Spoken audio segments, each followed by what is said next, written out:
Bonjour, alors comme vous le savez, donc Christophe nous a quittés avant-hier.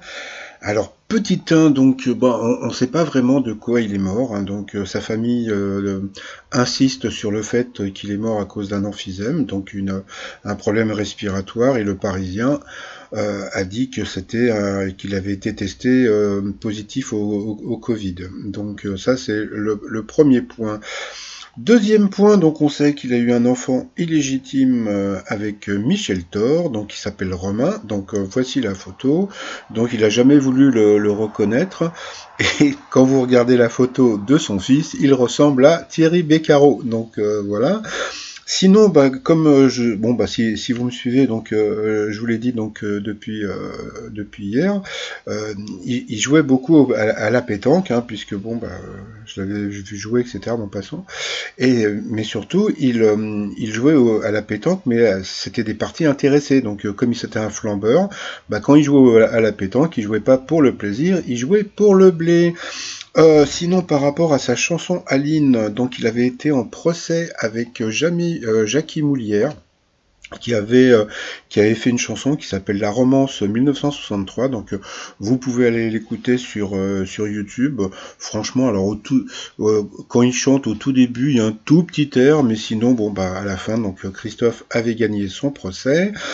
Comme on sait, il aimait beaucoup les voitures, surtout les Cadillacs, et puis c'était un malade de vitesse, et tellement un malade de vitesse, qu'il avait perdu tous ses points, et puis une fois il avait appelé Michel Drucker, qui nous l'a dit hier, Michel Drucker, il l'avait appelé pour essayer de récupérer quelques points.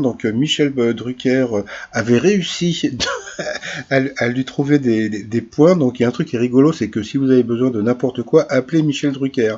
Et puis comment dire, Christophe avait reperdu très très vite ses points, et puis il paraît qu'il ne conduisait plus depuis très longtemps. Et puis dernier petit problème qu'il avait, c'est que il était assez complexé parce qu'il mesurait qu'un mec 65, il en voulait beaucoup aux personnes qui étaient grandes. Bon, même si c'était un grand chanteur, c'était quand même un petit bonhomme, mais bon, il restera quand même un très grand chanteur avec une très jolie voix.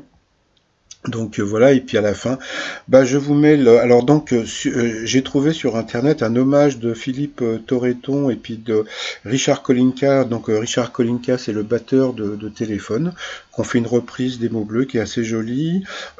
Sheila a balancé un petit tweet, voilà, vous pouvez le lire. Et puis le truc assez rigolo, c'est que Laetitia Hallyday aussi a balancé son petit tweet. On ne sait pas qui va hériter de Christophe, mais bon, c'est sûr que c'est pas Laetitia Hallyday, c'est peut-être sa femme parce il était toujours pas divorcé. Et puis à la fin, le plus bel hommage, c'est Jean-Michel Jarre qui lui a écrit ses plus belles chansons, hein. Christophe, tu es parti ce soir, et ce soir ce sont les paradis perdus. On pense que les gens qu'on aime sont éternels, et ils le sont, et tu l'es. Christophe, le dernier des Bévillacois. Allez, je vous souhaite une très très bonne journée, et je vous dis à très très vite. Bye bye.